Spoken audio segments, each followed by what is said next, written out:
should definitely wait until 7:30. Jeremy usually opens a few minutes earlier, just so Okay. we can, the attendees are not out there waiting and waiting and waiting. Okay.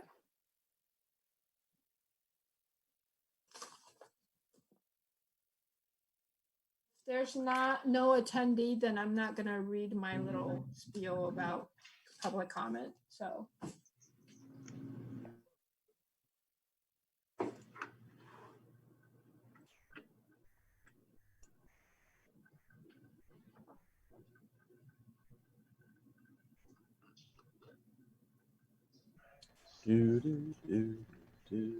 Maybe he attended so many meetings this week that he forgot.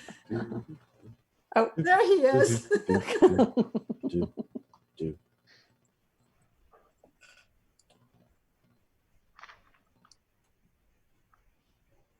okay. Oh, the beard.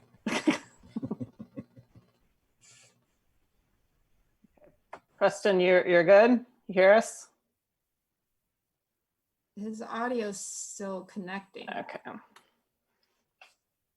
And I know previous meeting, he always needed to have us another one in for whatever reason.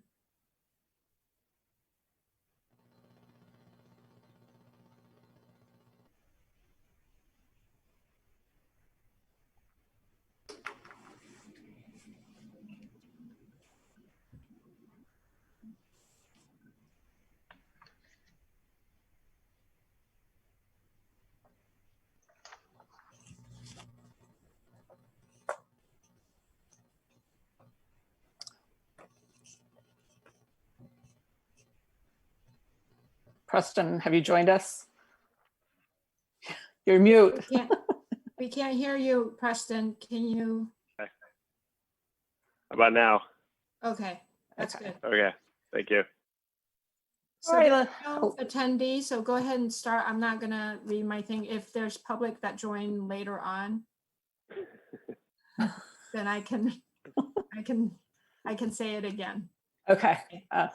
And do you want me to, before I call for public comment, and if we see attendees, just have you go ahead and,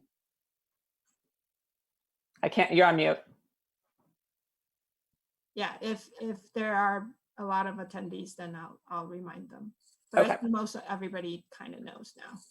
Okay. So let's go ahead and begin the May 21st Transportation Commission virtual special meeting. Can we have a roll call, please? Thank you, Chair. Commissioner Javado. Present. Commissioner Jordan. Here. Commissioner McCroskey. Here in flesh. Commissioner Del Rosario. Here. And Chair Paulson. Here. Okay, item number 2, public comment. This is an opportunity for the public to comment on items not on the agenda. The Brown Act limits the Commission's ability to take and or discuss items that are not on the agenda. Therefore, such items are normally for staff for comment or to a future agenda. Would any participants or the public like to comment on items not on the agenda? I do not see any raised hand. We had a commissioner Oh, requesting okay. to give a public comment. Go ahead, please. Because we get more attendance at this time than later, and maybe that's not true tonight, but we'll see. I'd like to celebrate the fact that the Bay Trail has been opened up in Albany, and it's available over Fleming Point behind Golden Gate Fields. So it's a beautiful asphalt path. I haven't taken it since it's been open myself, but wait, I didn't say that. But it's got fabulous views, which you could see from the road up above where I looked at the trail. But it's got overviews and a gentle up and down compared to the road. You're separated from those semi trucks moving piles of straw and other effluvia of horse racing. So many thanks to the East Bay Regional Park District for putting in just a fabulous feature and engineered trail for everybody to use, and really completing the Bay Trail all the way from almost Point Richmond to the Bay Bridge, if not further. Great, thank you. Any other commissioners want to comment now? Okay, please go ahead. You're muted. I would like to extend my thanks as well. I didn't know if the park district would open the trail in the current event out of fear that it would attract too many people. So I want to thank the park district for opening it and doing it in a sotto voce manner. I have traveled it and, you know, it's being used, but not overused. So I appreciate their giving us that extra space. Great, thank you. Anybody else? Okay, we'll go ahead and close this item and move on to presentations. Presentation 3-1, monthly police data on collisions and citations.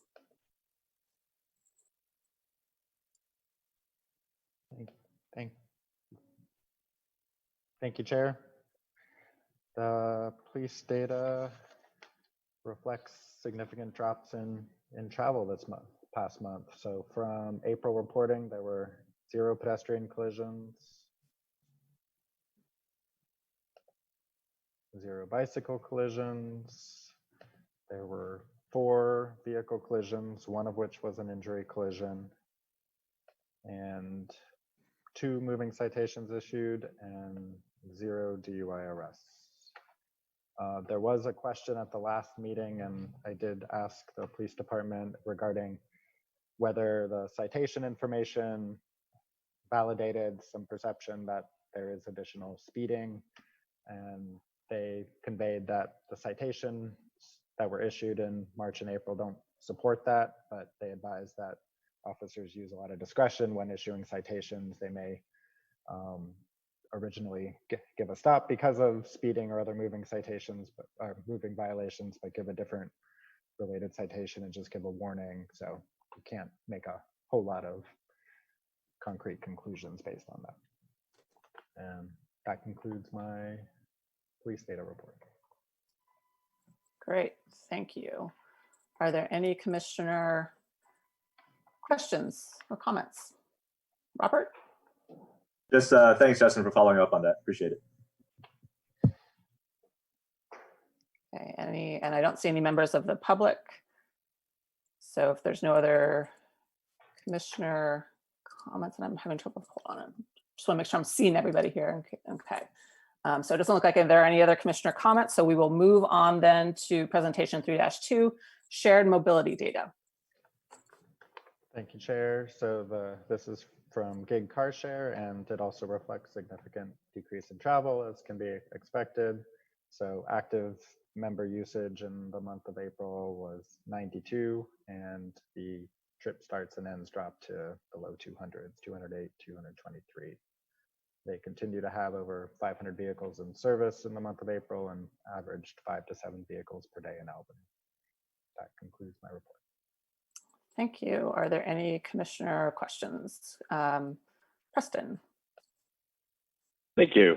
Do you happen to know if GIG increased its fleet as part of its routine operations and planning, or did it do so because of the pandemic for some reason? These were purchases and part of their operations in the area pre-pandemic. So these were purchases that were made and were going to be planned to be rolled out in the last few months already. So just a terrible coincidence of timing. Well, thank you. Okay, any other commissioner questions, comments? Okay, I do not see any, and I do not see any attendees that wish to comment. So we will go ahead and close this item and move on to the consent calendar. Consent calendar items are considered routine and will be enacted by one motion. By approval of the consent calendar, the staff recommendations will be adopted unless otherwise modified by the commission. There will be no separate discussion of these items unless a member of the commission or a member of the audience requests removal of the items from the consent calendar. Any commissioners want to remove items from the consent calendar? Okay. I will move the consent calendar. with thanks and recognition to staff for a great set of minutes given a complicated meeting. Do we have a second? Yeah, I'll second. So do we need to do a roll call vote, or can we raise our hands? What?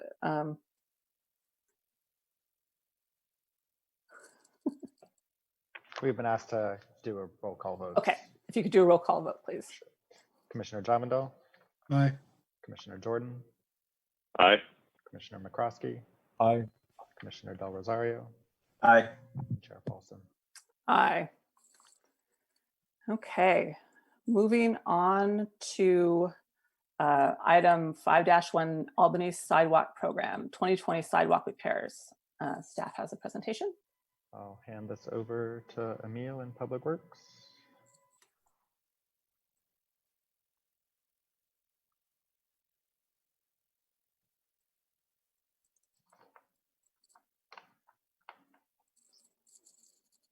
Public Works is muted. There we go. Hello. Okay, there you go. Okay, great. Thank you very much, Chair and Justin. Let me share my screen.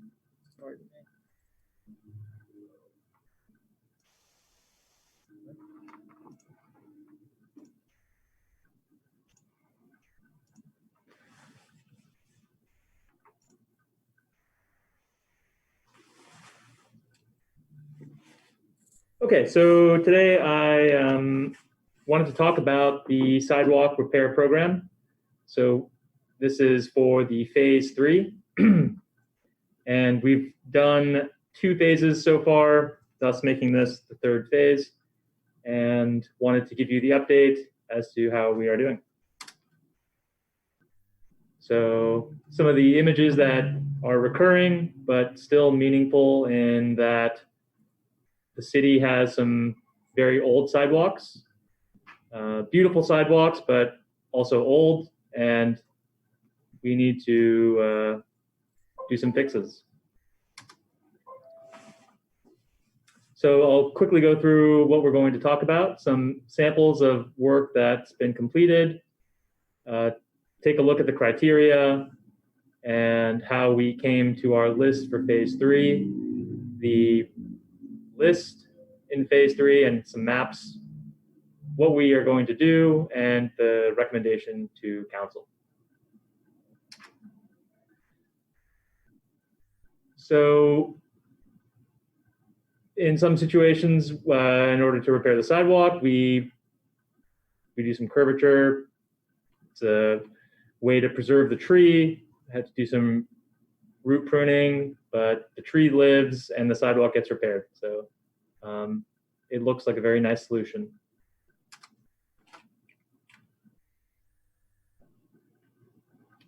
Some more examples of some busted sidewalks being replaced, giving the trees some room to breathe and grow, and having a nice, level, ADA compliant sidewalk.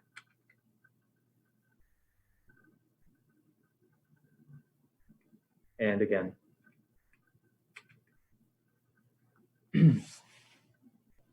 So this has been the approved prioritization criteria for that has been used since 2017, giving special access needs at the top, and then using the priority sidewalk network, which was established in 2017 to determine Group B. Within Group B, there are 2 levels, depending on the amount of structural failure or offset, vertical offset. And then Group C, where we see major offset or structural failure, Group D, etc. And we've established some special cases, which are going to a separate list, none of which were selected for this project, and Group F, which is minor cracking.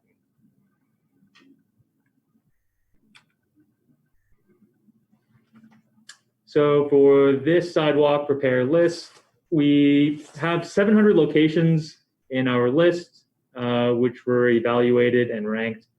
The 700 locations come from a number of sources. A majority of the locations come from sidewalk surveys that staff have done in the past. The second most locations come from phone calls from Albany residents.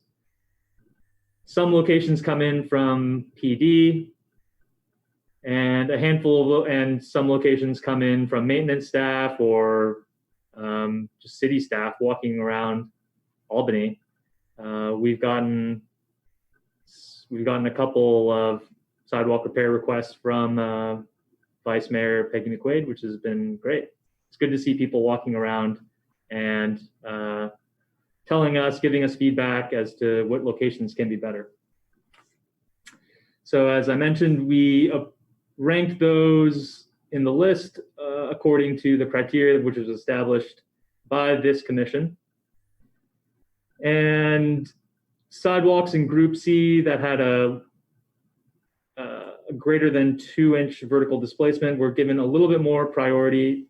There are some pretty egregious cases in the city where I've seen 4-inch vertical displacement, and in some scenarios, it just seemed right to really give that additional priority to really fix a sidewalk.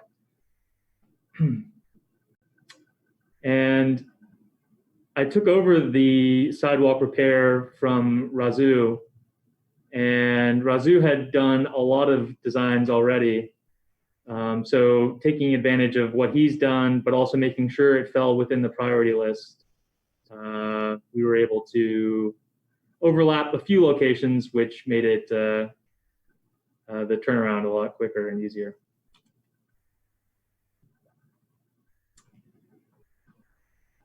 So we have continuously refined our rankings based on walking around, being in the city, and getting phone calls and feedback from Albany residents.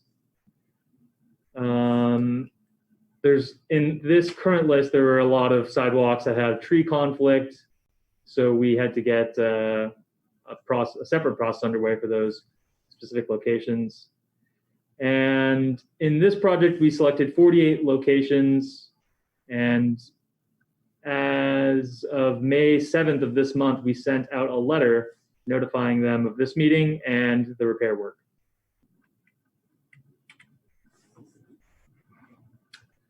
So taking a look at the phase 3 repair list, we had 14 in Group A, which a majority came from the Orientation Center for the Blind on Adams Street. So there was a handful of locations from there. We also got a lot of phone calls of various residents throughout Albany that had some special needs, and those were assigned to Group A. And we really took out a lot of the ATP locations in Group B1, which is a ATP location plus a vertical offset greater than 2 inches. And then Group C, we took 9 locations where there was a large vertical offset, 2 inches or greater.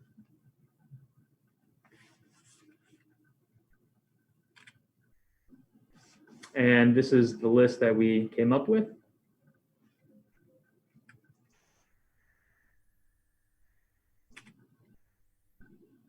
And I'm just going to kind of go through this. So this is phase 1. You can see that pretty close to the ATP routes.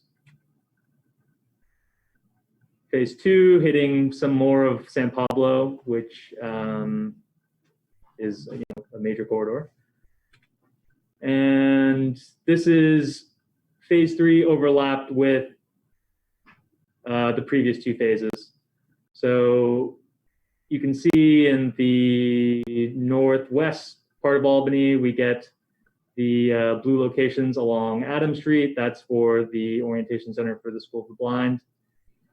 And some locations along San Pablo, which also were for the Orientation Center for the School for the Blind. And we have a number along Marin and Peralta, and some scattered throughout the rest of the city.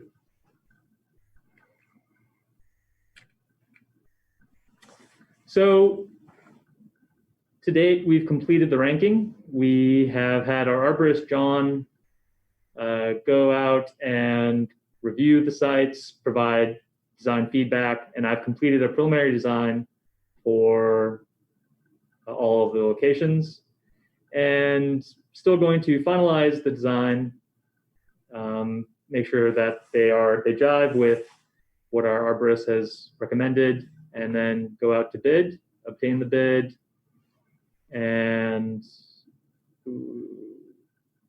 no change order, but construction.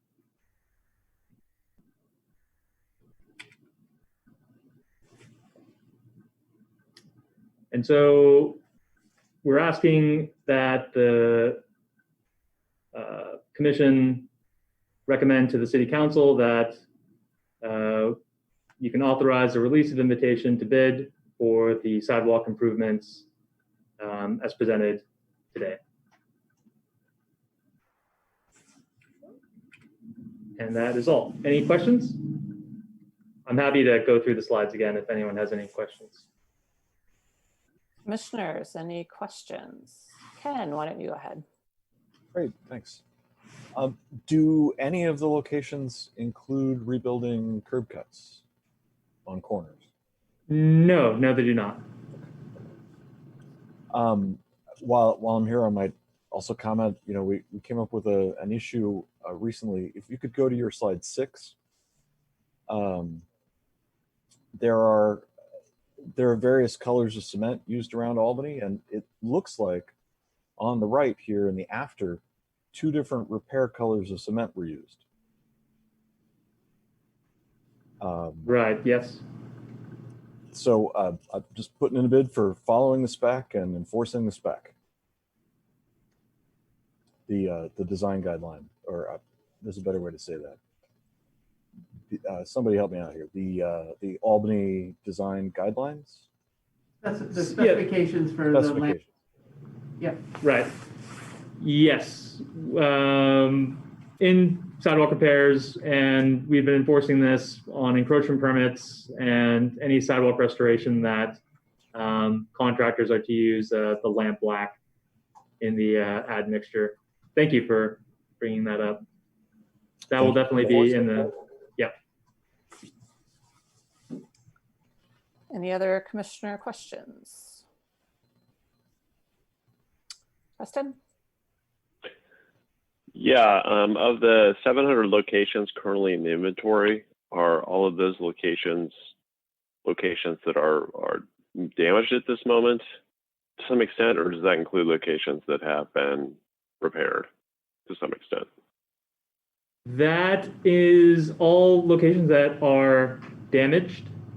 The locations that have been fixed were not part of that ranking. But what I did notice is that we would add sidewalk locations to the database if like a resident called in, and we would add them regardless of the damage, but they would also fix the damage, and sometimes they would tell us and sometimes they wouldn't. So when I was walking around a site that previously had damage but did not, when I walked in March and April and February of this year, they were removed from the list, but they were still part of that 700 when I started my evaluation. So there were a handful of locations that were like that. Okay, so if I could recap to make sure I understand. So other than those that were reported by the adjacent property owner and then subsequently repaired, those 700 are currently existing locations of damage. So it's locations that are damaged or repaired, they're taken out of that number.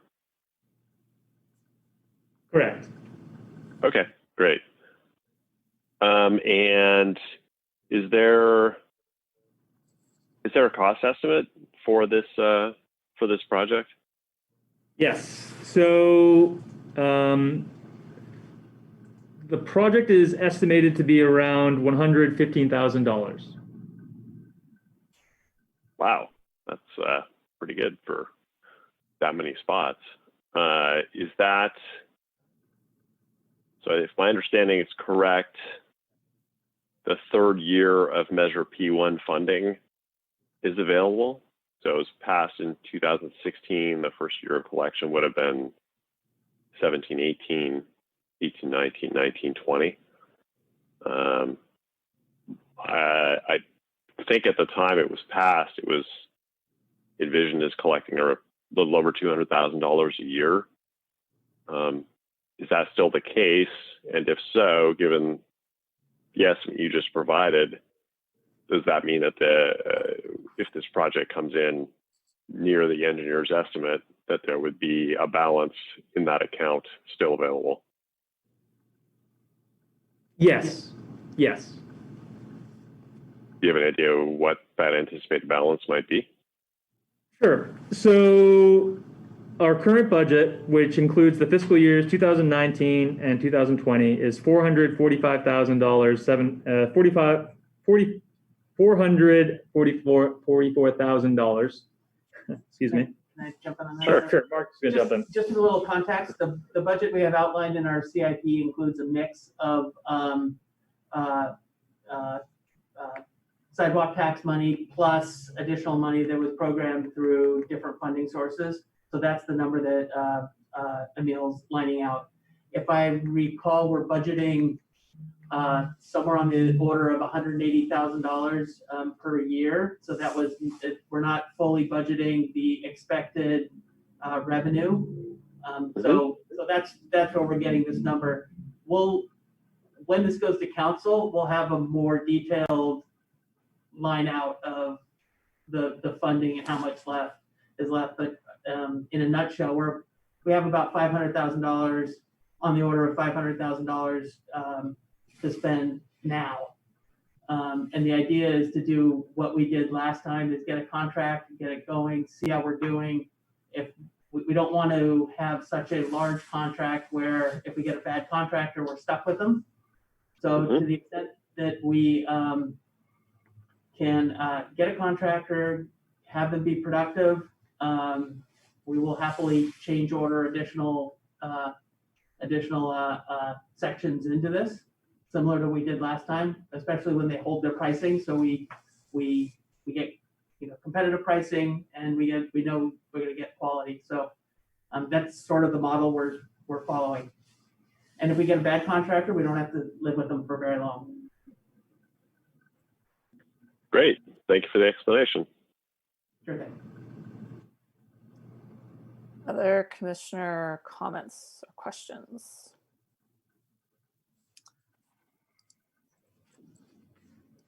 I have a question. So if at one location a tree needs to be removed, does that go to Park and Rec to discuss tree removal, or is that a different process? That's the special category section right now. Okay. So what we want to do is sort of disconnect. If there's when we do these, we want to make sure that we're providing a long-term solution. It does us no good to not solve the conflict between the tree and the sidewalk. So to the areas where we can provide additional space through root pruning, expanding the tree well, we're going to do that. And that's why we want to have the forester come in and help us with that. If there's a tree that needs to come out, it will absolutely go to the commission, the Parks, Recs, and Open Space Commission. But what I wanted to do is have that removal be looked at on itself, because in a lot of times it's not the couple of removals that we have had, they've been dead and dying trees, and the sidewalk is one of the contributing factors but not the only factor that the tree is coming out. So we wanted to make sure we're reviewing that sort of on a separate path than just charging forward with these repairs. Great, thank you. Any other commissioner questions? I'm not seeing any. So with that, I will open it up to public comment. If members of the public would like to speak on this item, there is a way to raise your hand. We do have one member of the public wishing to Okay. speak. Great. Katie? Yes, hi. I was wondering what the plan of action is if, looking at the map, if the area of the sidewalk that we've requested has not been put on the map at all. What do we do, or how do we go about requesting help in fixing the sidewalk there? Yeah, sure. Hi, Katie. So if you give me your address, if you're comfortable giving me your address. Or you can shoot us an email. Yeah, an email would actually be great with just your information. I can provide my email address to you. And we can show you where you're on the list and Sure. rank it. And what the process is after you give us your address, we will go out and inspect the sidewalk, give it our evaluation, and then send a letter with how your evaluation is and where you fall within the ranking and priority. Okay. Great, thank you. I believe that was the only public comment that we had. So back to the commissioners. Discussion? Oh, Preston? Well, since we're on this picture, I'll start here. I think I've said this before at other forum, but maybe more broadly, while our street network has a topology, a hierarchical topology, meaning we have wider arterial streets and narrower local streets, our sidewalks, for some reason, were constructed with that same recognition. So, for instance, our sidewalks do not widen necessarily along what are the main pedestrian routes, this being one of them on the way to Ocean View School. This is one within a block of Ocean View School on a main walking route to the school. And so it's 5 feet wide in general, like most of the sidewalks in the city. That said, because it is a route that has more pedestrian activity at certain times of the day, it's important to maintain the width. And so this is a good example of where an encroachment onto city property has narrowed the facility. I mean, obviously there's a trade-off between the tree and the sidewalk width, but I certainly support the design that was executed here, given kind of the city's informal practice of deferring to these unpermitted encroachments, and tree cover and presence of trees is positively associated with choice to walk. But my preference as one commissioner would be that the sidewalk capacity also be maintained, and that there be an effort to talk to the property owner, say, you're on our property and we need to use our property, which you've heard me harp on many times, but I think this is a good example. If you go up 2 slides, please.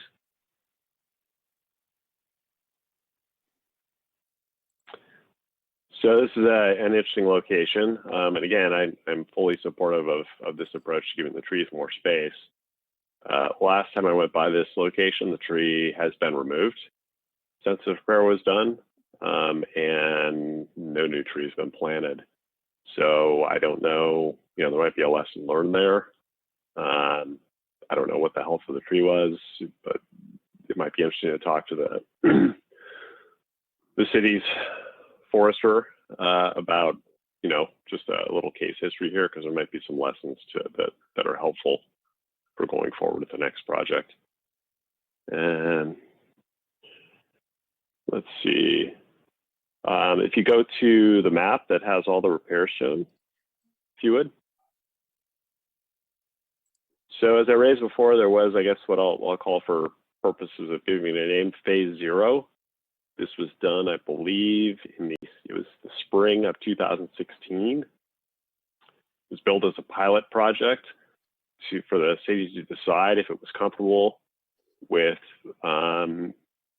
putting Measure P1 on the ballot towards the city starting a sidewalk maintenance program. Phase 0 was successful in that regard. It gave the city more confidence, but Measure P1 on the ballot. I would encourage staff to add those repairs to this map because those were funded out of general capital funds. And both in terms of showing the extent of what the city has done for sidewalks, which I think is important for people to see, but also because some of those locations, spring of 2016, I think it provides a good inventory in terms of how things develop over time. I know one location that was repaired due to tremendous uplift by liquid amber roots, which are notorious for that. And currently, I would estimate the current vertical offset there as 3/4 of an inch. So you can get a feel for how rapid that kind of damage develops. So we're about 4 years out, and it's 3/4 of an inch. So I think having awareness in the inventory of where all the repairs were and when they took place, we could start to build up some knowledge about what would repair demand look like once the backlog is taken care of. Because obviously, you know, the repairs that are being done now are still catching up from decades of backlog. This is important because Measure P1 was a 10-year measure. Ideally, as a 10-year measure, it would be best to put it on the ballot for reauthorization in 2024, which is 4 years away. And it would be best to put it on the ballot at that time with an understanding of what the long-term need might be. Presumably the long-term baseline maintenance cost is going to be lower, actually, than what we have been spending to catch up. And so retuning that measure would be having the knowledge, the data to retune that measure accurately at that time would be very helpful. And one of the opportunities to intersect with another interest that's been expressed is knowing that number would help us potentially repropose that measure to also include upgrading street lighting, which I see as the next target to better light the sidewalks. And so we might be able to repropose it at the same level as it is now, but with some amount of money going to street lighting and or increase it and or decrease it. But it would just give us more information to make a policy decision at that time as a government. And I have a few more things, but I think I'll stop there for the moment. Thank you very much. All right, thank you. Other commissioners? Anyone? I can keep going. I think you may be the only commissioner who has comments. So Okay, I'll keep here. I got my. Oh wait, Take advantage of the break here just briefly. Give you a chance to breathe.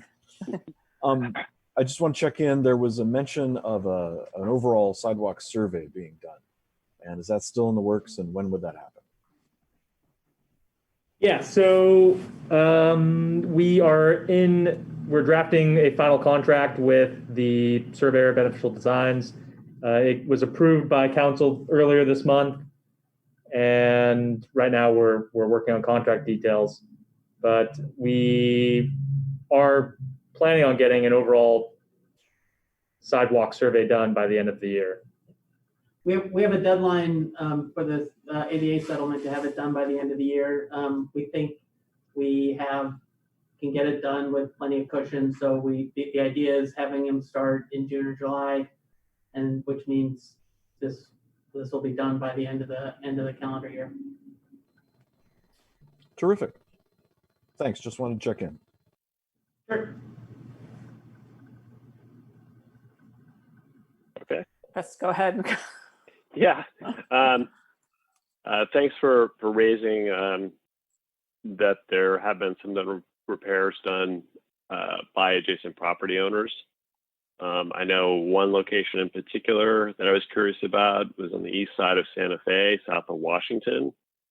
And it was a location with a tree root uplifting the sidewalk. It's pretty dramatic, as I recall. I was most familiar with it passing by there in 2018. I looked on Street View now because I didn't see it proposed for repair here, and it is on a primary walking route, and it looks like it's been repaired. So the fact that it's not appearing on this map suggests to me maybe it was repaired by the adjacent property owner, which is interesting because it was kind of damaged. It was almost right adjacent to a property boundary.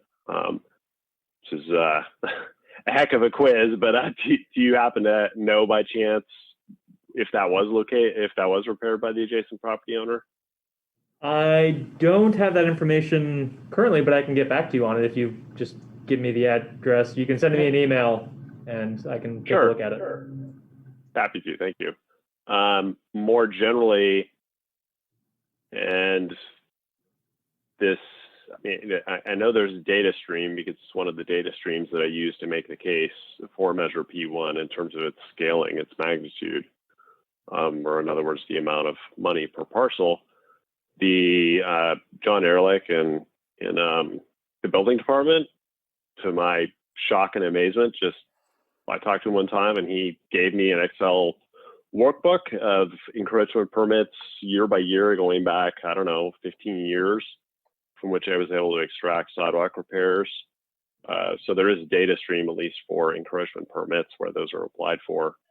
I think it would be interesting to potentially prepare a map that also includes sidewalk repairs that were affected by private property owners using that data stream. So again, that would be helpful in terms of scaling the next measure. And the reason I'm talking about measure in 2024 is it's generally better practice to put the measure on the ballot 2 years before the deadline, so that if something goes sideways, you got another shot before it just it sunsets. So it would be nice to have in the database those private repairs. There are some locations of structural failure that I'm curious if those have gotten much attention. I don't know if I can share my screen, if that option is available. I probably, hopefully would entail unsharing your screen, and I can share mine and show a street view of one location, just by way of example. I guess I'll just go ahead and hit share screen and see if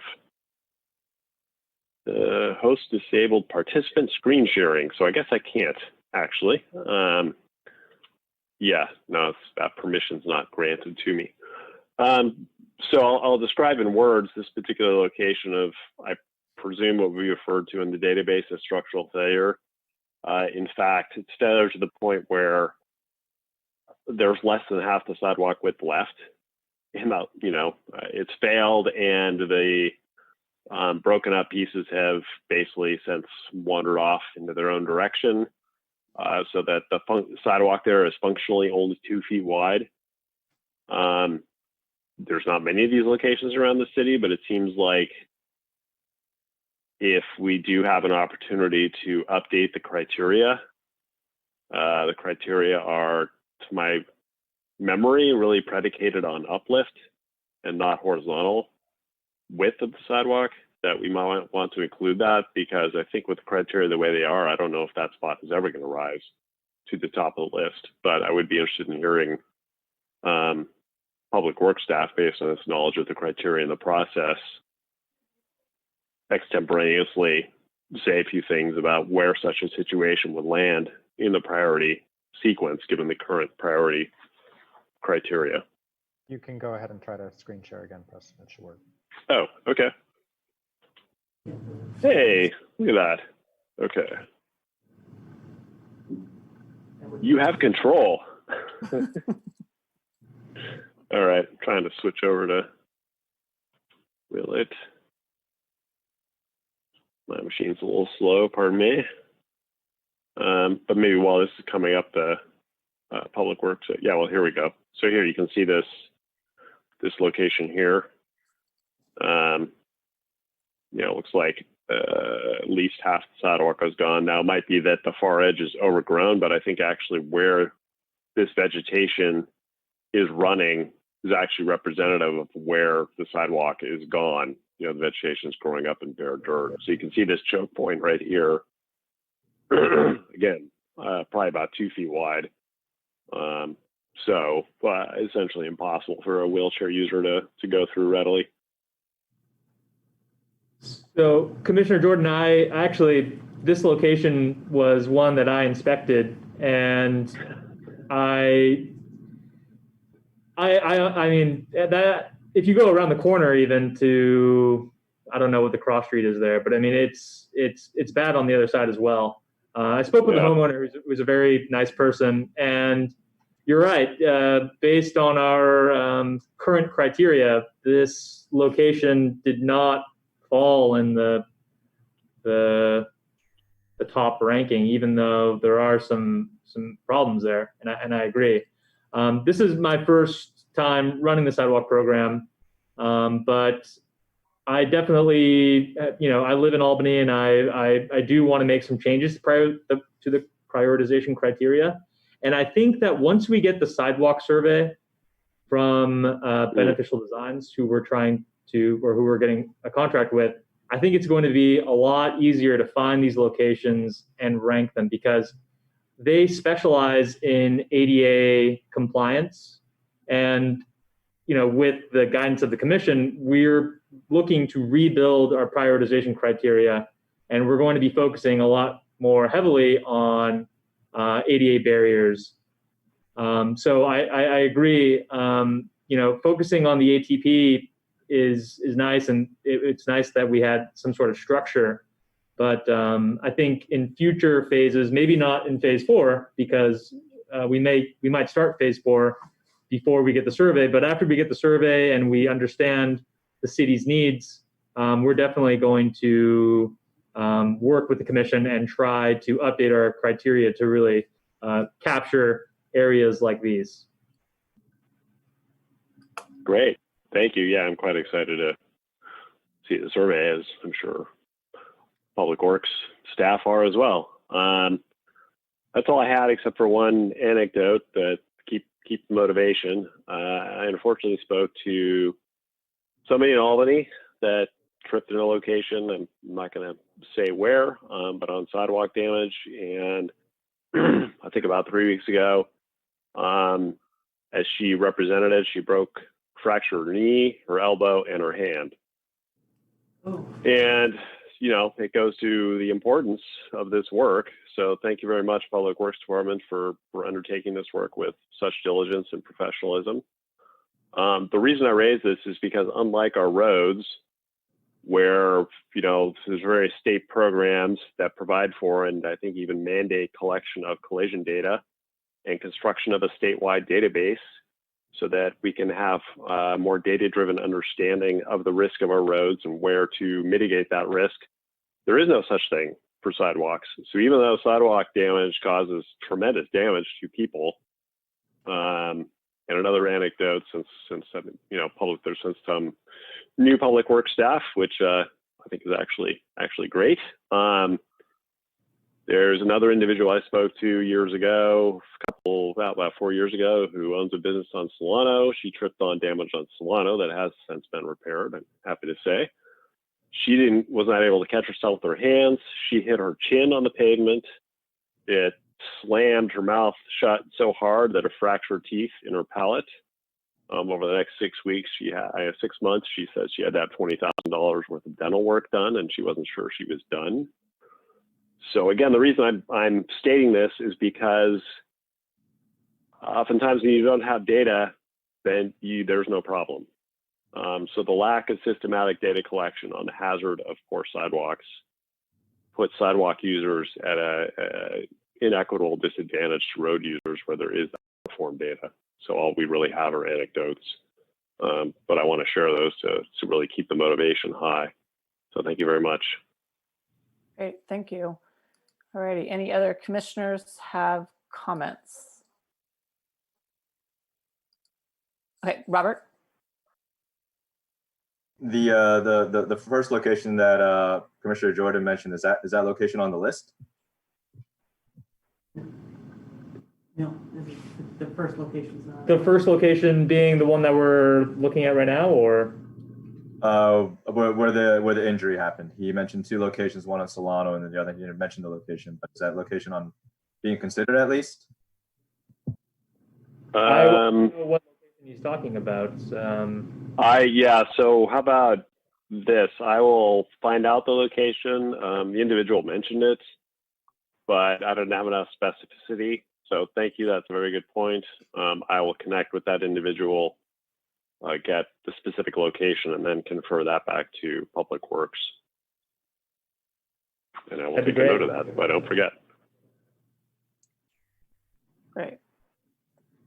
All righty. Any other commissioner comments? I'm not seeing any. So do we have a recommendation or a motion? I move to recommend to the City Council that it put the Phase 3 sidewalk repair program as proposed out to bid. I'll second. Great. Can we have a roll call vote, please? Commissioner Javadel, Aye. Commissioner Jordan, Aye. Commissioner McCroskey, Aye. Commissioner Del Rosario, Aye. Chair Paulson. Aye. Okay, great. Moving on. Item 5-2, plans for curb ramp upgrades on Solano Avenue between Madison Avenue and Masonic Avenue. Staff has a presentation. Back to Great. Emil.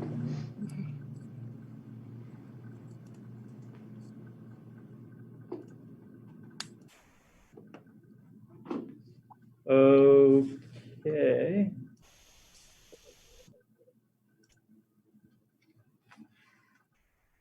Okay. So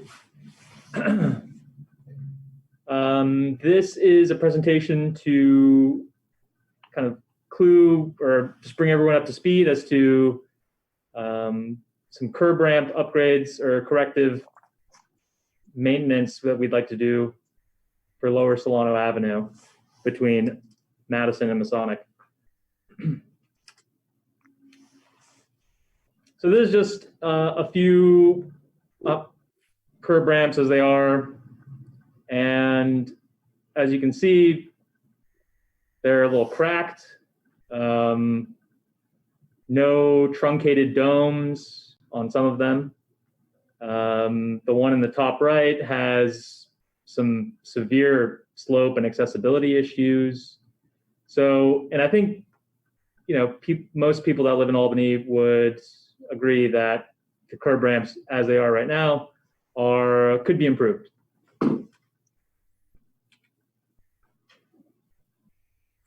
So I'll introduce the project and supplement with context. We'll take a look at what the curb ramps look like right now, how we plan to fix them, the timeline of the project, what we're working on, and finish with the recommendation to council.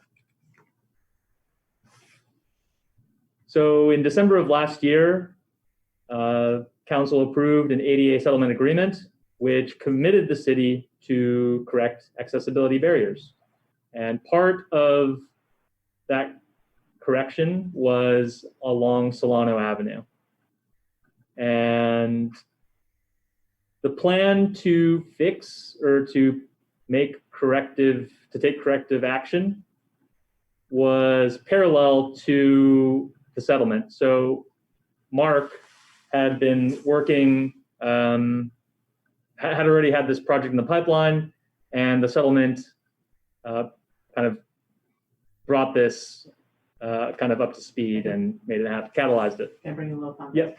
So this came out as we were nearing the end of the settlement. It was clear that we would have to do something on the Lower Solano, actually all of Solano. That we were able to get some funding. At that point, it was just a bulk funding, and I cobbled together a plan to do the lower Solano, which is more corrective work, not necessarily tied with paving or other things. So that was sort of the basis of the project. It sort of stalled out from when we started last June because the settlement negotiations drug on through the end of the calendar year. So that's sort of the history. It was more of a advantageous grab of some grant funding or CDBG funding to make these corrections. Right, and I think we'll go over that in the next slide as well.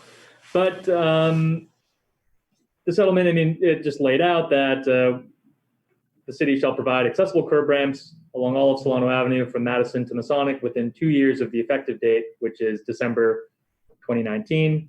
Therefore, we need to improve our curb ramps by December 2021. And furthermore, within 10 years of the effective date, the curb ramps on the upper part of Solano Avenue from Masonic to the eastern city limit will also need some corrective action.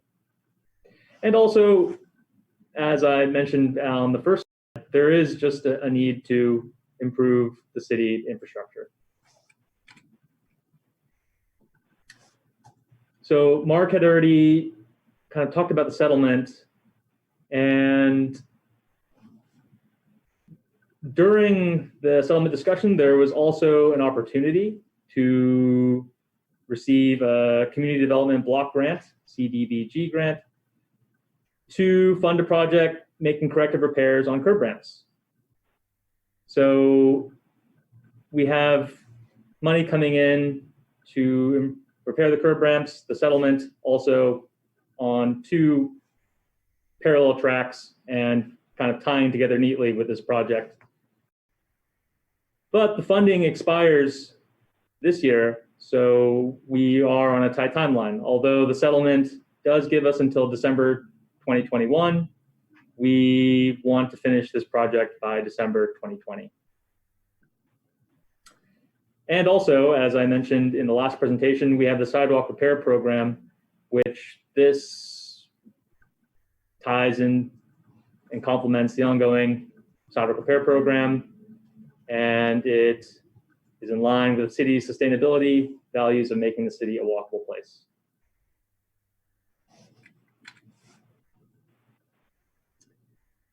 So the ramps were designed in 1980 and 1990 and built in and also a few ramps were also built in the early 2000s, but they were just using the County of Alameda standards. So the city of Albany didn't have any standards then, and plans were just calling out for the County of Alameda standards. And so it turned out that when we measured the ramps, even to today's standards, which are much stricter, they don't pass the accessibility test. But even to the standards of 1990 or 1980, these ramps actually still would not have passed, which is interesting. I think that is due to lack of quality inspection, or construction tolerances were a little different. But as we know now, we are dealing with some ramps that are non-compliant. So of the curb ramps that are in the project, if you see the note at the bottom, Adams Street and San Pablo Avenue curb ramps are excluded from this project. Adams Street curb ramps are being rebuilt in a separate project, the Adams Street Rehabilitation Project, and San Pablo curb ramps will be done at a later time when the San Pablo Complete Streets project takes off. So of the existing curb ramps, 6 are compliant, and that has to do with the fact that they were rebuilt recently, and 43 are non-compliant. And our project would aims to bring all curb ramps into compliancy. So the common accessibility issues, you can see that slope is second actually to the lack of a detectable warning surface. We have some insufficient landing and some other issues that have to do with maybe the gutter pan is not big enough, the counter slope is too high, etc.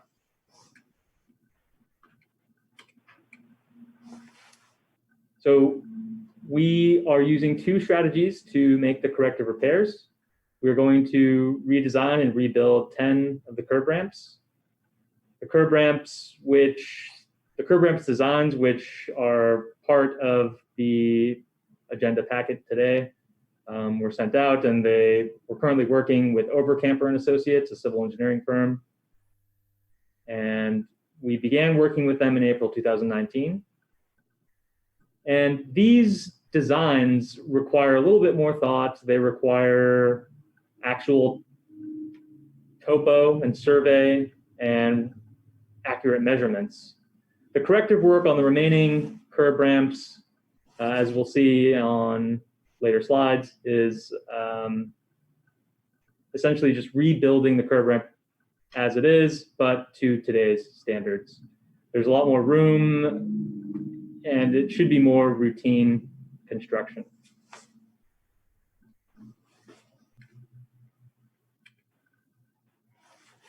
So this is an example of what we see out in the field. This is on Madison, where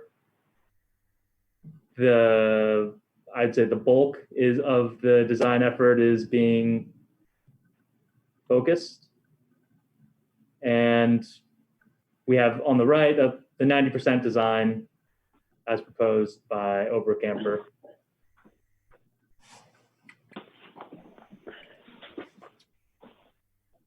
And a corrective example would be, this is in front of the Y, just removing the existing curb ramp and the adjacent sidewalk area and fitting in or rebuilding a compliant curb ramp. Those keynotes will have to do with the construction standards. And we will go over the designs as part of this presentation. Should we go to the designs now, or? Yeah, why don't you go to the design, starting with Sure. maybe Yeah. one, maybe. Okay. So can I break and ask commissioners questions? I mean, Or why don't you start the design and maybe open it up to questions Sure. as we get into the individual. okay. I think now would be a good time to take a look at the designs. And I'm not sure, or I hope that the commissioners had a chance to take a look at the designs as we sent out last week. And we can open it up to questions at that point, and then we can finish the presentation.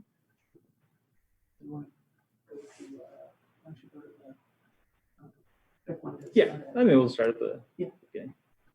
So this is what the 90% design set looks like. And I think we'll start. Switch your screen share to the other tab. Thank you.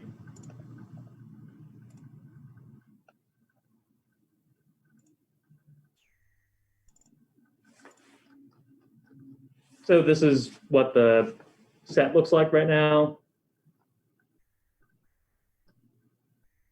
And I think we can start at Madison. I'm not sure. I mean, I think Mark agrees, but the bulk of the design work is on Madison, where we are facing some interesting design constraints. And the other issues, which we'll take a look at, had more to do with some accessibility issues and some unique scenarios that we didn't face in other parts or any other of the curb ramps.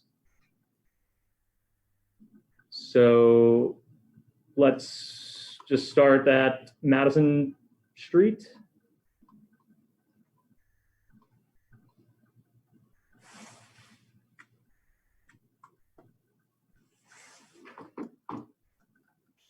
Are there any questions or comments from commissioners on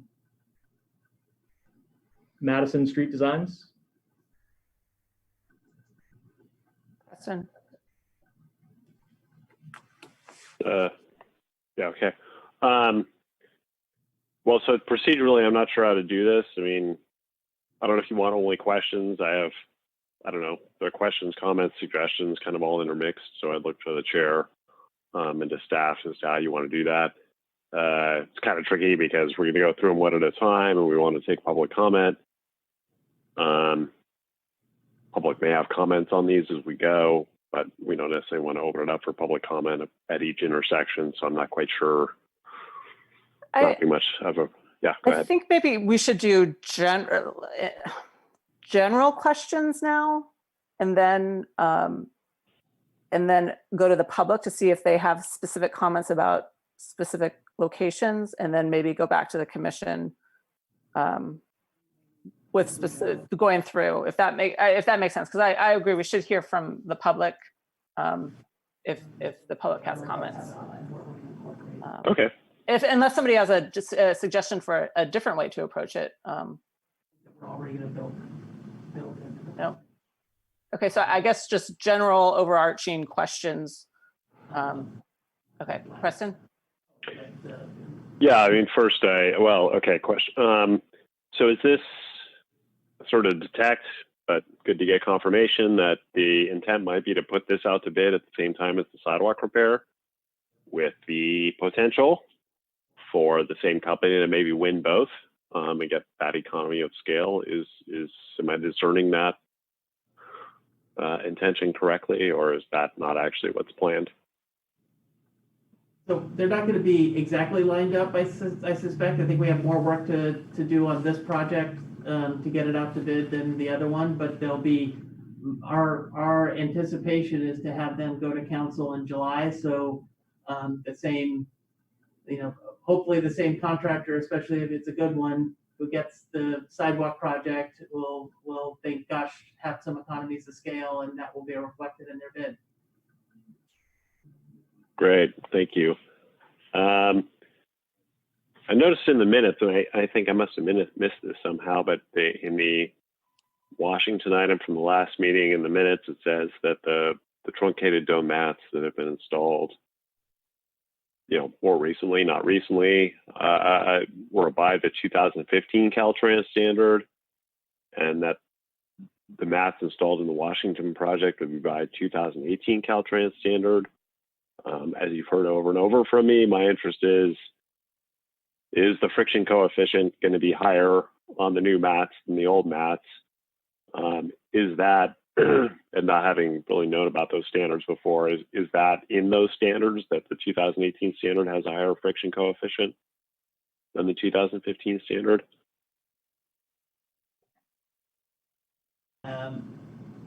So I don't know about the friction coefficients and the standards. I think what we were looking to do on both projects is spec the product that I think everyone think has the higher friction coefficient, and just spec it as a named product.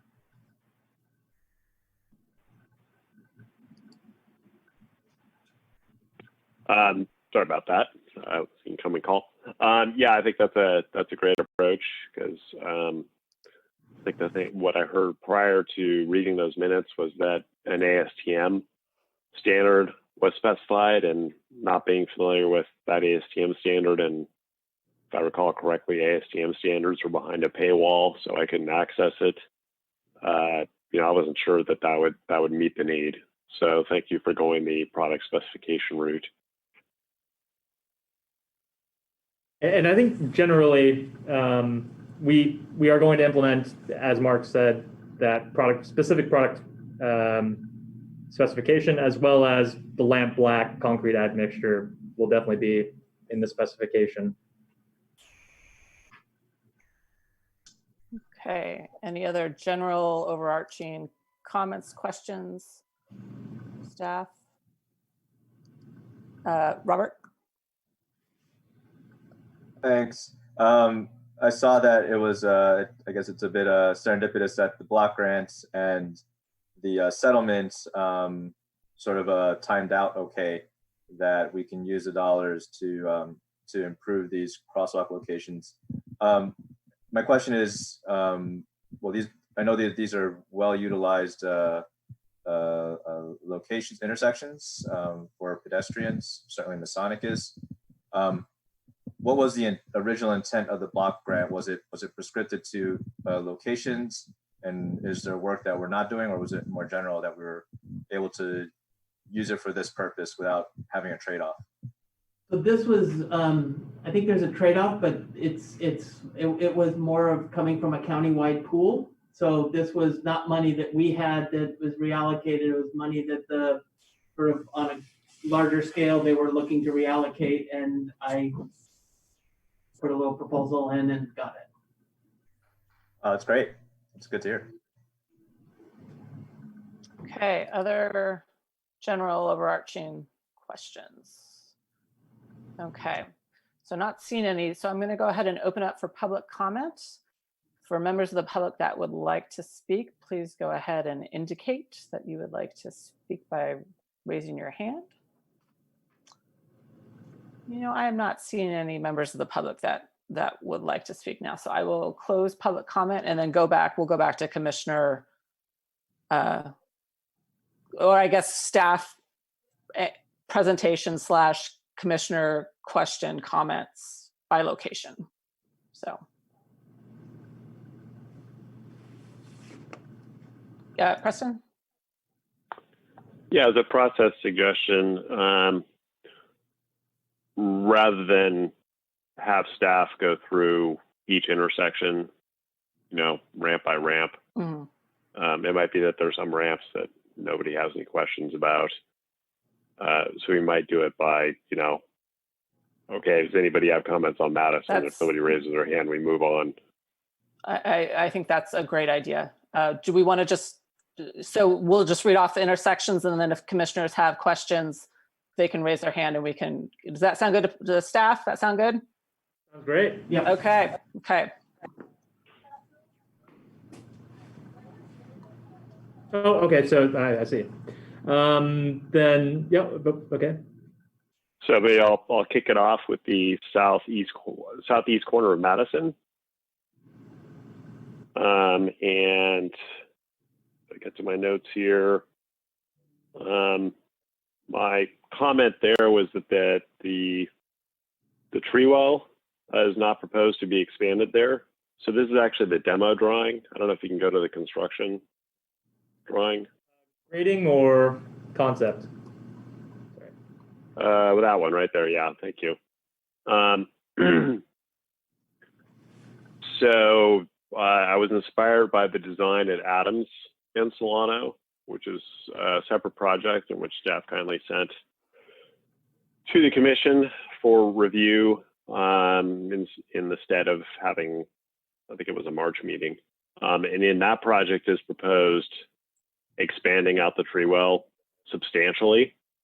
I would propose a similar treatment here, basically, you know, expanding it out towards the curb on the north side and maybe the east side. You'll have to look at that. Generally, I'm in favor of depaving where it makes sense and isn't going to take away substantial pedestrian space. I don't think that a lot of people use the space to the east or north of this. The business that is right there seems to, you know, have an orientation to maintaining landscaping. So it might be good to talk to them about that, you know, and what their response would be to it. But in general, I think expanding the tree well here is a potentially good idea. Might be a terrible idea if you look at it from an engineering perspective. I don't know, but that's what I'm suggesting. Noted. And I agree. I think engineering wise, the tree well, I have the location pulled up here.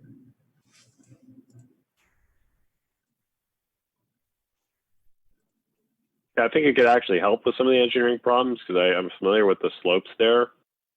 And so just having the tree well take up more of that strange outslope of the bulb out just would make the spot sort of visually and perceptually a little more understandable. Because it's a pretty radical cross slope right there. Right. Mm-hmm. Yeah. Yeah. Oh yeah, you can see it. I mean, look at that slope. So I have a clarification. So for something like that, would that fall within the use of the CDBG fund? Like, can an activity like that? Which We would have to look at that to see if it and see how the. I mean, I think there's part of it is the scale of it, but we'll take a look at that. And this is this is by far the most challenging site from slope perspective. So, and we do have constraints. We have I think the only place we can really move it would be to the north a bit toward, I think we're pretty well constrained everywhere else. But we'll look at that. Yeah, and I think to the north, expanding it to the north would be quite helpful. Obviously, I'll talk to the urban forester, but you can see that the tree is not centered in that basin. It's off center. It's off center to the north. So I would think giving it a little more breathing room to the north would fit in with tree health as well. We can look at two things. We can look at whether it fits into the project or if we can find another way to do it. Yeah, I mean, for something like that, I would certainly support what I imagine would be a relatively small expenditure of sidewalk funds to really, take advantage of the economy of having a contractor there doing all that work. I mean, I imagine that would be a fairly small cost add. Okay, noted. Thank you. Sure. Ken? Yeah, I just want to add on, and this is some feedback I also gave at the Adams Street location. If you do end up changing the shape of the raised planter walls, it'd be great if you could round off that southwest corner that juts out at an angle. It'd be great if that was rounded off. The other corners aren't nearly as important. The park bench comes flush with the southeast corner, and then the two north corners are facing the street and don't look heavily traveled. Although, as we were looking in the various street view perspectives, you could actually bow out the northern edge of that planter to match the curb rounding, and that might be a nice touch, both to increase the size and leave a little space of a curb there. That's just a suggestion, but the rounding is pretty important because that southwestern curb, the southwestern corner of that planter box is something that people have to walk past pretty closely if they're coming along the sidewalk and making a turn into the crosswalk. Noted. So that park bench is, per the plans, will be removed to make way for the accessible pathway. So then I take it to assume that we would round the edge of the southeast corner as well. That would be ideal. But if that means that you're just having to destruct much more of the planter than you otherwise would, then that one doesn't seem nearly as important to me. Okay. And I just go ahead. Sorry. Go ahead.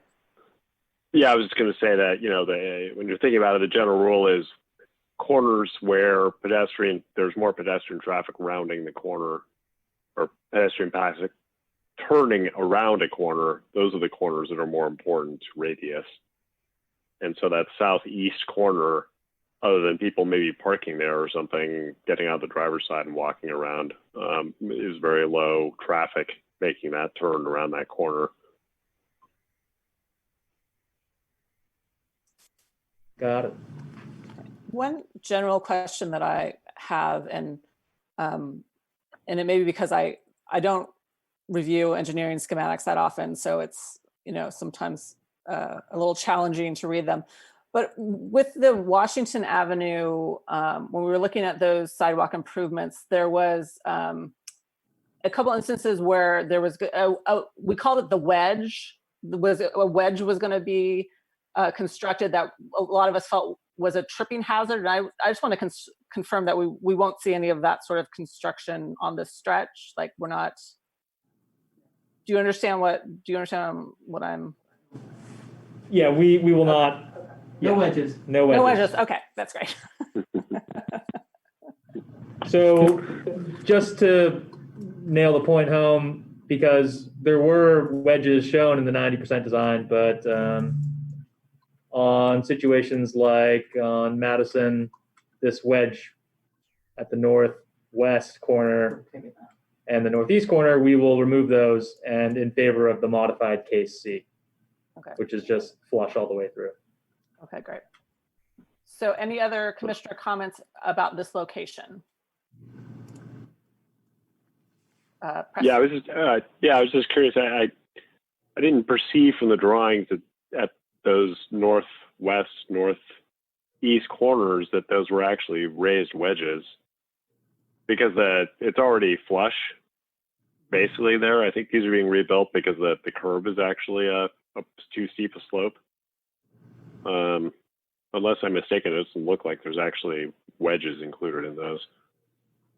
There are. Let me pull up. Okay. Yeah. And the reason I'm belaboring this is because it will help us understand how to read these drawings better.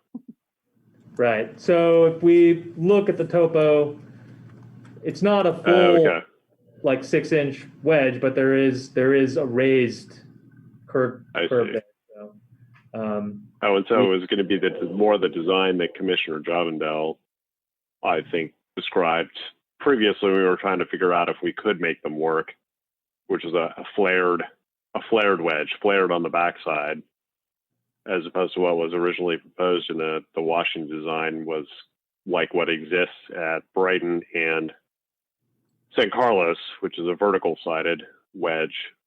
So this is more the flared design. Yeah, I don't know. I mean, I've got mixed feelings about eliminating that design as shown here. I don't know. What do you think, Chair Paulson? I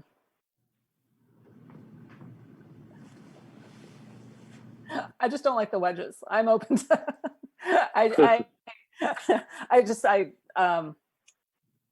Yeah. So if I understand the drawings, these would not have those vertical sides like the one that you saw somebody trip over. Yes. The slopes on the side of these would be the same slopes you see on the side of curb ramps everywhere. And that I'm understanding what I'm seeing. And that is fine with me. Yeah. So I agree. I think it works here. Again, so if I'm properly interpreting the three-dimensional understanding from these drawings. So am I correct? The intention is that the slope of the flares will basically be like the slope of flares generally? That's correct. Yes. Okay.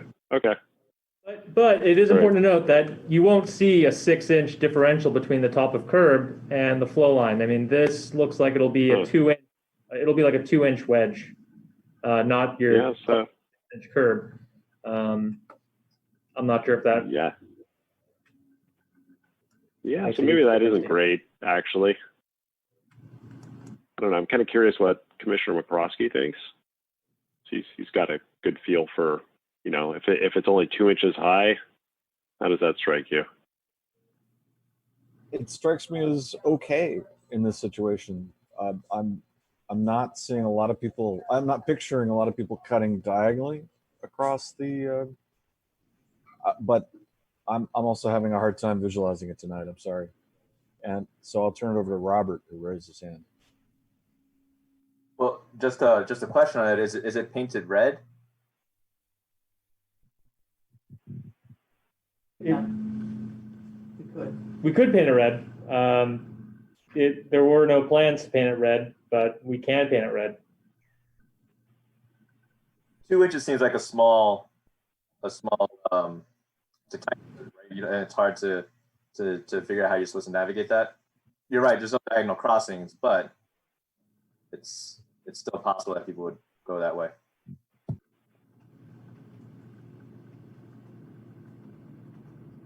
Red would help highlight the fact that it's there, make it more visible to motorists. Okay, noted. Okay, any other comments on this intersection? Oh, Robert? No, I'm good. Oh, Robert Gonzalez. Oh. You guys can hear me? Yep. Okay, so I'll note that on this particular location, there is a cross drain for stormwater. And in the middle of those two truncated domes, truncated mats, there is a clean out for the cross drain. So we can't really have a vertical wedge unless we modify that actual clean out hatch. So I would propose for this location to look at it more as a closer to the modified Cs and just keep it flush all the way across. And I think the red curve makes sense as well.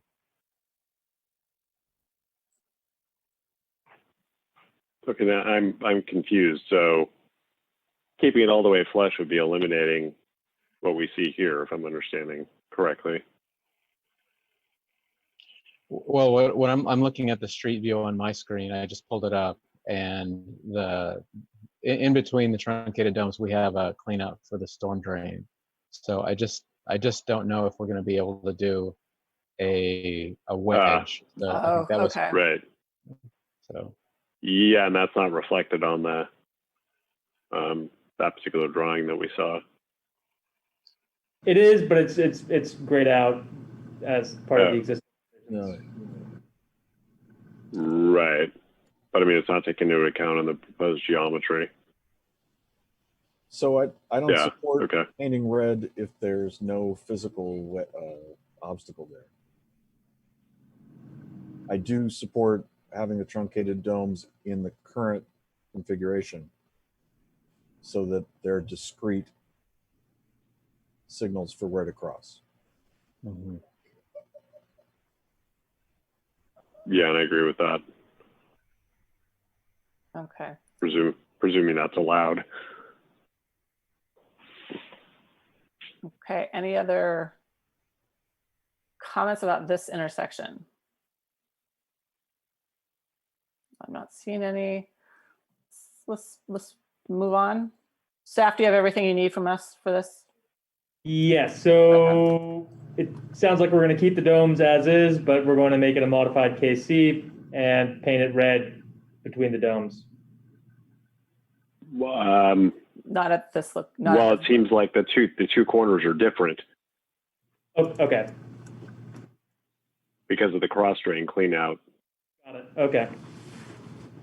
I guess it'd be better. I guess it'd be better maybe to make them both flush so it reads better and just skip the red. Now that I understand it's going to be eliminated at one, I think it'd be, it wouldn't read as well if you have it on flush on one and raised on the other. These corners are nothing if not all different, all up and down the street.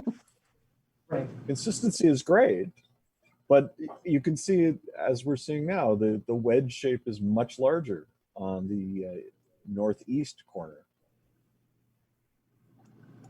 Right, but I'm saying we have a chance to make them consistent now or more consistent.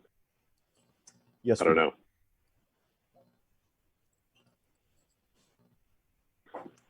It's a balance between consistency and sort of the refuge protection feeling of having that curb in the middle. Yeah, true, and that is much bigger. And I think the mats don't read as well if there is no wedge on the northeast. There's more risk of somebody low-sided or no-sided missing the mat and going out in the middle there if there is no wedge. So I change my position just like that to agree with you to keep the wedge on the northeast. Let's bring other people into this if other people have opinions. We shouldn't. I guess we're Preston and I are coming to on the northwest, no red, no raised. Well, it can't be raised, but no red, and then on the north. Oops, is that a clean out on the northeast?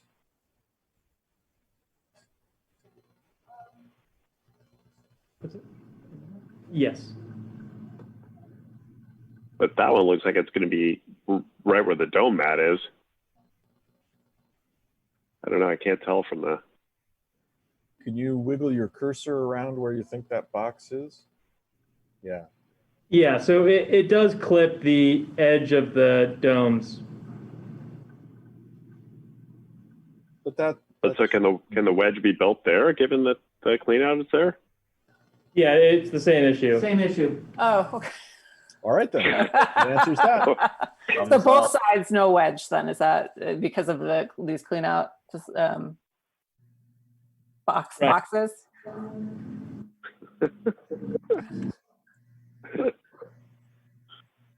Well, Move let's on. move right along. Okay, yeah, let's go on to the next one. So this is at Solano and Canes, which is right in front of the movie theater. And the reason that we included this in the design for Obercamper was because outside the theater is a really nice decorative terrazzo. But the ramps right now are out of compliance. There's no domes as well as slope issues. So, but the redesign doesn't really change much. It brings the ramps into compliance, but we wanted an engineered design so that we can kind of confirm that we won't be touching any of the decorative concrete. I'm not sure if the commissioners had any questions or comments on this particular intersection. Comments? Yeah, I sure. Go I ahead. noticed on the looking at an aerial view, the crosswalk across Canes on the north side, is it quite an angle the way it is now? I mean, you can't necessarily see it from street view, but from aerial view, it's set further back. Well, and I see now maybe it's impossible to do anything about that because of the Lamp post. because of the lamppost. Yeah, so we did look at trying to straighten things out, and it's really tricky in this area when you have lampposts as well as slopes on exiting, the adjacent buildings. So if you straighten out one thing, you buy yourself a lot of problems elsewhere. Okay. Yeah, we looked at it through that lens of trying of what can be straightened out and whatnot. And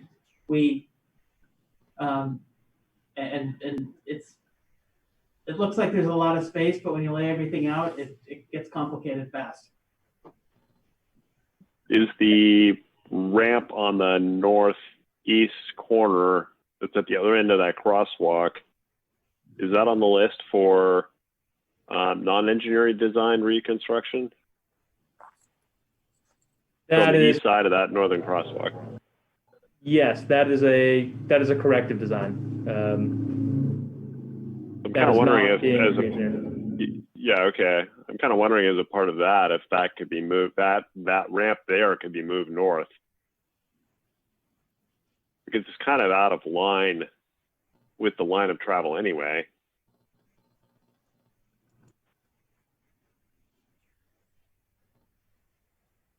Although I guess I see it, yeah, it is. I guess it is the line of travel with the cafe seating out there. So yeah, scratch that. I guess it's just going to end up angled.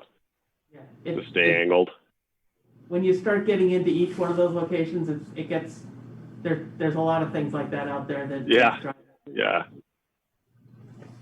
Thank you. And to the maximum extent possible, we've looked at the curb ramps and have tried our best to reorient them. The corrective designs, which aren't visible, but we are doing our best to reorient them and make them in line perpendicular to the street as possible.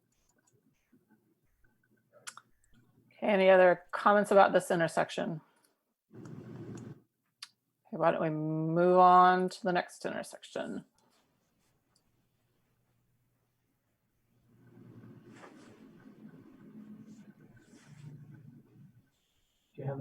Solano and Stanage, or any questions?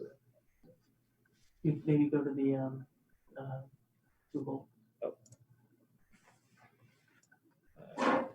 Is this one you can? Oh. I'll just offer. I had the same question, but I've detected a theme now. So you've obviously done diligence and looking at where these things are and what can be done. So I This one I runs defer. into the, yeah, this one runs into and pinches the entrance of the, of that Hmm. business there. 5 tacos and beer. If ever. Yeah, yeah. We can only hope. I'm waiting. I walked by it today. I'm like, please, please, I need that. It's the succulent Man, sharing I site. want them to open. Okay. It so- is open? No, I just mean people have been sharing their succulents freely. Oh. Yeah, curbside service, great. Okay, on to the next intersection.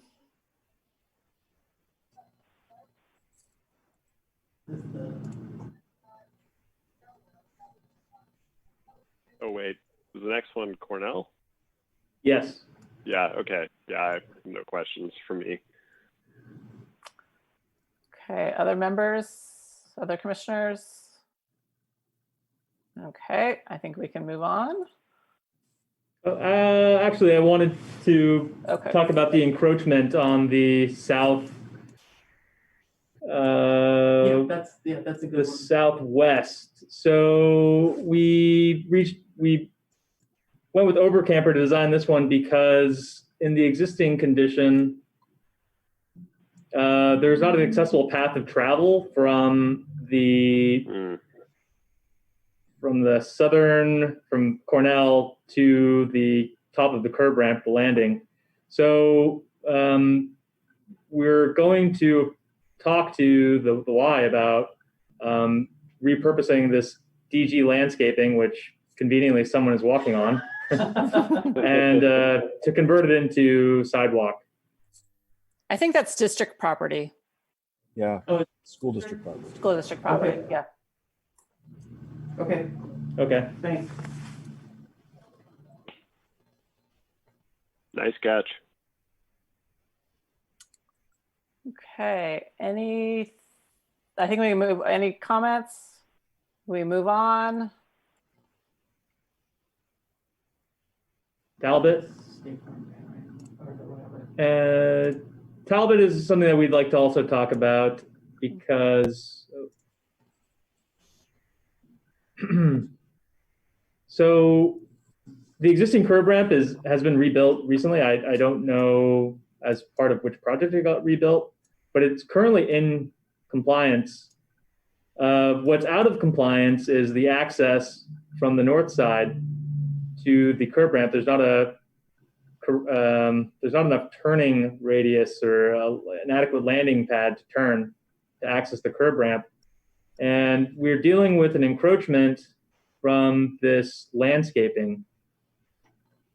So we have 2 options. We can rebuild this curb ramp, or we can approach the property owner here and take roughly 3 feet of sidewalk, which seems to be an encroachment from this landscaping. Yeah, so we're gonna push the encroachment piece, but we also had a fallback design just in case. We're not entirely clear where the property line is, and so that's our, we wanted to have both pathways. When you say 3 feet, you mean 3 feet into the north, or 3 feet from moving east, or both? 3 feet into the north, sorry. This, How far? so where this sidewalk ends, Mhm. and expanding the sidewalk 3 feet north to create an adequate landing pad for someone to turn and access the curb ramp. And So there's enough space for that, Yes, except for the landscaping? Yes. yes. So if you call And part of that northward expansion the depth, what would the width of that expansion be? How far? Oh, I see.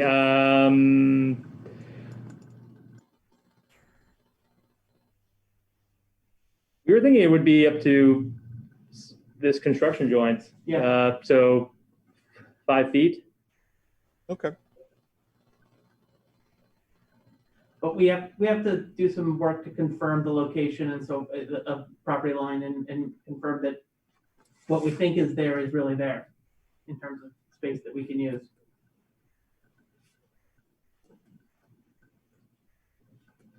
And now Preston's going to propose that we create a bioswale and plant that tree in it.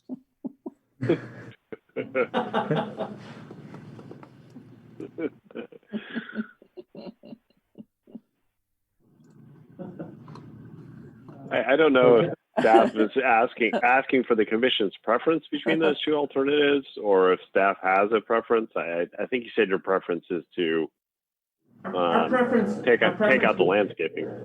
Yeah, our preference, and I think that would be the least cost. But again, we're not entirely sure on where the property line and if we have that room. So we. Yeah, I think that, I mean, if you're looking, my preference is to take out the landscaping and not rebuild the ramp. I'm assuming that's everybody's preference, but.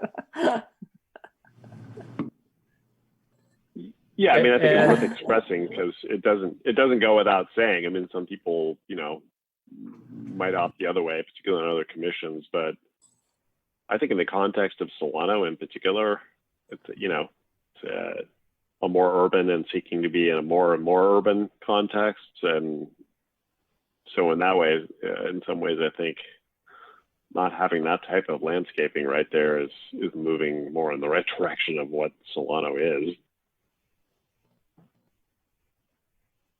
Okay. And the last location was Masonic. Ken? So I've actually got it on my screen. Can I share my screen? I've got the street view. Oh, you got it. Okay. So I understand you guys have been analyzing this, and that's great. This is one of those really odd places where the curb cut just directs you straight into a building. You have to turn 90 degrees twice to get around this corner there on the southwest. And there's obviously the street light pole, the stoplight pole, and okay, stop moving for a second. I'm getting dizzy. Just to the north of the current curb cut, there is what looks like a power box. I think it's noted on the plans. Did you check to see if the mechanicals inside of that power box would allow you to lower the height of that lid down so that you could make that where the ramp is?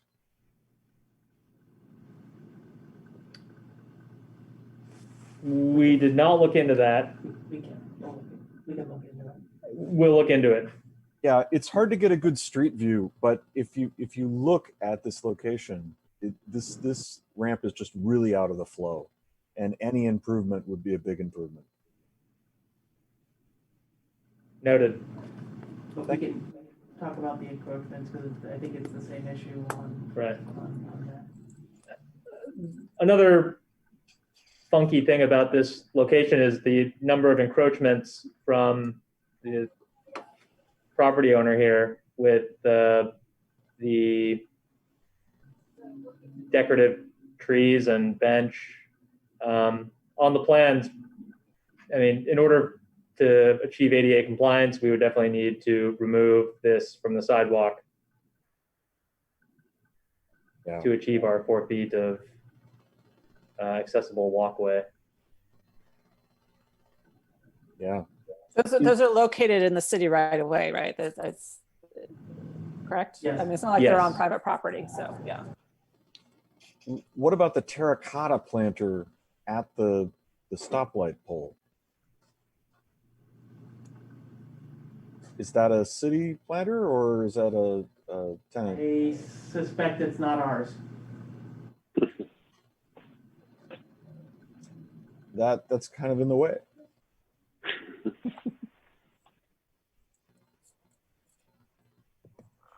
If you take a straight line. Yeah, walking this stretch is you do have to maneuver to avoid a lot of things on the sidewalk, and I could see if you're in a wheelchair, it would be difficult to get through this section just because of all the planters, the bench, the planters both against the building and, you know, I'm assuming these other planters that are nearer to the curb are also somebody just put them there. I'm assuming they're not city planters. I'm not sure I believe that's the case. I'm not sure. Yeah, this is a difficult stretch to navigate. It's made worse by the fact that if you come up from the south on this side of the street, if you had to turn around and go back all the way to Marin, that would be a rather significant detour. Yeah. There are no curb cuts mid-block on the west side because of the greenway. Right.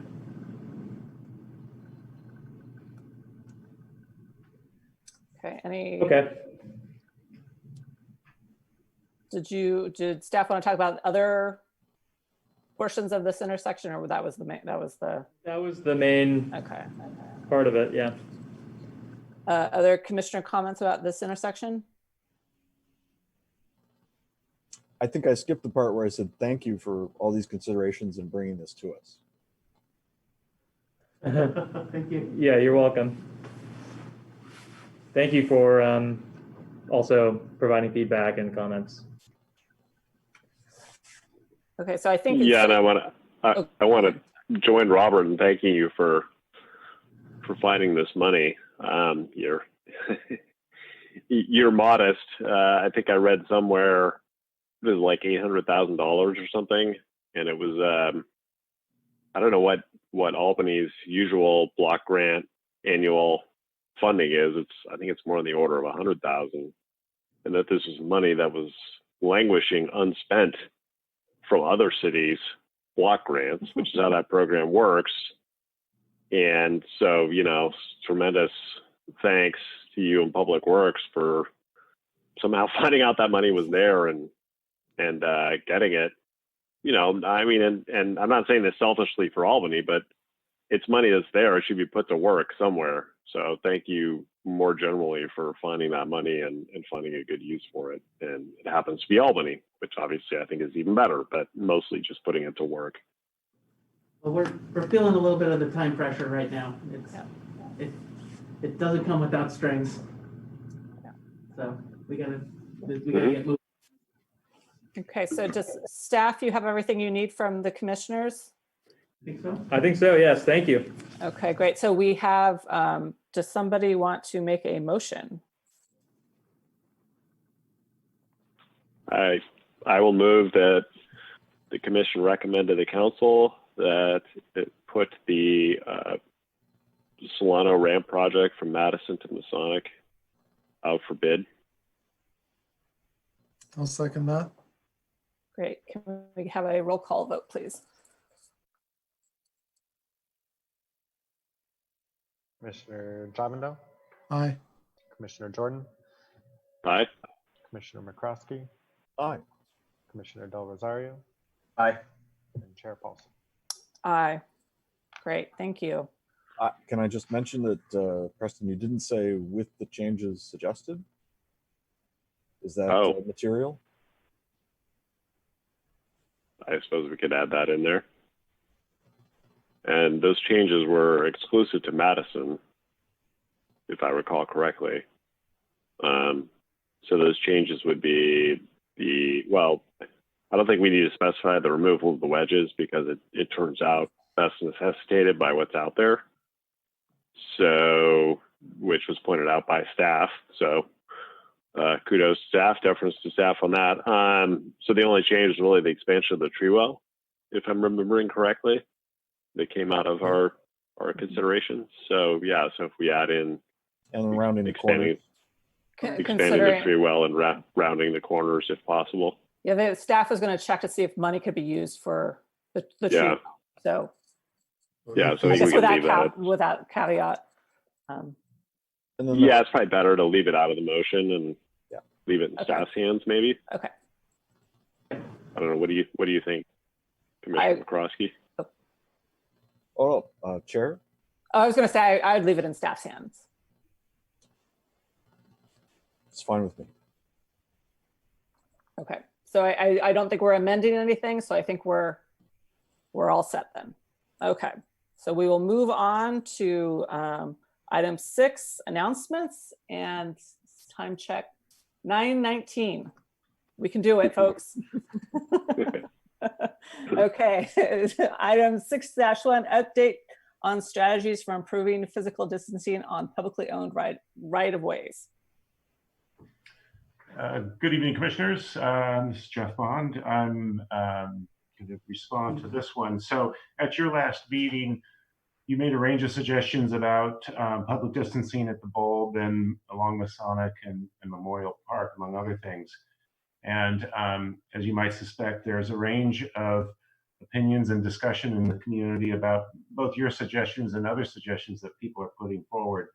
So what we'd like to do is, what we've been asked to do is to bring to the City Council at their next meeting a very simple request that they give directions and general parameters on how we proceed with processing these types of things. We're trying not to be super bureaucratic about this in the time of COVID, but because there are ideas that are all over the map, we'd like to have the council set some general parameters and then bring it back to your commission and probably the Economic Development Committee. And the types of things we're thinking about, among other things, and we're still kind of brainstorming this, but you know, who should be making some of these decisions pretty quickly, what kind of public noticing we should be doing, and you know, what kind of financial commitment, if any, that we can afford to put into it if it requires expenditures for materials or extra staff time or something like that. So the next council meeting is June 1st, and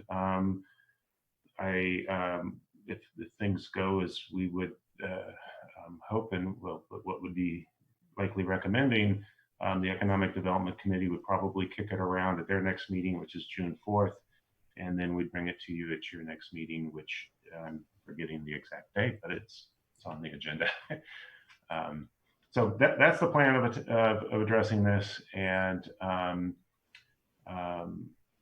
realize that doesn't give you as a commission time to participate in the council discussion on the first, but certainly as individuals, if you wanted to weigh into the council for this preliminary, just who do they want to have work on it, and who do they want to have make those decisions, get the kind of guidance. Ken?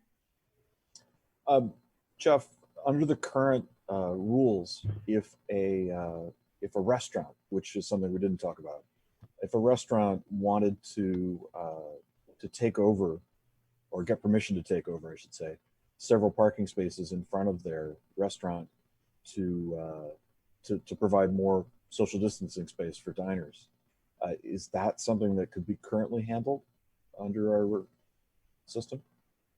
Probably. We haven't gotten any, I mean, a lot of people have made that suggestion kind of conceptually, but we haven't had a restaurant actually come in and say, I want to do it. And I think using that as an example, it would really depend on the particular location and the details. If it's next to a bus stop, maybe not. If it's in a good place where it's you know, we can protect the people that are going to be in the roadway, then yeah, I think we can make that work. Okay. Robert? Thanks, Jeff. So if I'm understanding the process correctly, you're going to council on the 1st, and then back to commissions afterward, and then staff can, based upon the council action, staff action, and then I guess also feedback from the commission, staff has the ability to then take action on their own at that point. That's what we're still kind of kicking around, and what we're curious if the council wants to delegate that either to you as a commission or to us, or they feel strongly that this is something that they may feel like they need to make the decision. If it's a high profile kind of you know, either investment or there are a lot of strong opinions in the community, they may want to be the decision makers. We just don't know. the one thing, just as a follow-up to that, I would try to suggest that is the process. I think returning to council, it's great that they do make decisions, but the conditions are changing so quickly out there that if we keep going back and forth between commissions, council, staff, commission, council, we're not going to get anything done, and something's going to change again. You're absolutely right. But I gather from the city manager, council members do have opinions about these things. So we just have to get them comfortable with delegating that to somebody. Yeah, hopefully it's a policy thing. Yeah. Yeah. Okay. Great, thank you. So any other announcements? Well, there's the Bay Trail. Oh, sorry. Which is a great announcement. Okay, item 7, future agenda. Oh, Preston, you're muted. This is sort of a meta comment, but I noticed the agenda says no public comment on announcements. I don't think we really need that, and it's kind of unfriendly and off-putting. I'm not even sure. I mean, from one view, it's probably compliant with the Brown Act, and since people can comment early. Well, actually, it's probably not, because the direction is under general public comment, only to comment on things that are not on the agenda, which would include this. And then we tell people they can't comment on this, but it's on the agenda. So I'm not even sure that statement is compliant with the Brown Act. But setting aside the legalities, we don't have such a clamoring public that we need to limit them to not comment on announcements. I mean, they might offer the announcement phase. Yeah, I mean, and they, they might have an announcement, or they might offer some really good input based on an announcement. And I think we can afford to have more rather than less latitude on that regard. So I would be in support of removing that from the agenda. If staff wants to take a look at that. And yeah, that's something for the city clerk. Really, we're following a template that I think every other committee and commission has, but we can take that up with her. Okay, great, thank you. So item 7, future agenda items. Future agenda. Please. On the staff side, we've gotten through a lot of the public works project delivery items, so there's some planning items that we're looking to bring if we get those ready. If other delivery projects aren't needing to come before you. So one that's been waiting for a few months is the 1,000 block of Masonic traffic calming project that was teed up to bring to you. And we have a little extra time now, but there is the 2020 State Active Transportation Program call for projects that we'll be bringing in the next month or two. Okay, great. Robert, did you? Yeah, and it's sort of related to the announcements. I know we talked about the last commission meeting, the traffic signals and putting those on ped recall. And so that's a good example of something where the conditions are changing pretty quickly. And I don't know if that's something that we would want to do now or not. So Jeff or Justin, is that part of the council's decision on COVID response? I don't think that needs to go to council. The things that that's right. Okay. Thinking is more the use of public space changes. The traffic signal is really, I believe in the Muni Code, delegated to staff. So that's something that we internally have continued to assess as the conditions change. Okay, but I think the commission does want to hear back about that if there are some decisions made. Okay, any other? Preston? You're muted. Backtracking quickly to announce this, it might be useful if staff gave us an update on the soda tax study session. If I know, catching you off guard, but that did happen, and there were, I think, decisions made. Before that, I'll say that as an individual, I was invited to, I offered, and then the offer was accepted to present on the Street Saver issue, which I brought to this commission a while ago. This is the payment management software from MTC. And this was the Bay Area League of Women Voters, which is a regional league in and of itself.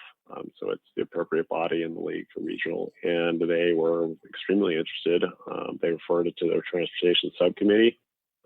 The aspect of it that interested them most is that the user manual and the documentation for this software, which is government funded, to my knowledge, is not publicly available. And so it's really very difficult to figure out, what is going on with this software. So the league being keen on transparency was really keyed on that. Like, this absolutely should be public information. Thanks. Great, thank you. I can respond just briefly to give you a kind of a rough report about the soda tax study session on Monday evening. And if my notes are clear about this, the council expressed support for the crossing guard program, the Healthy Me school district program, and the Youth on Bikes program. And I think there was also some discussion about maybe needing to use some of the funding to help with food security issues that are COVID related.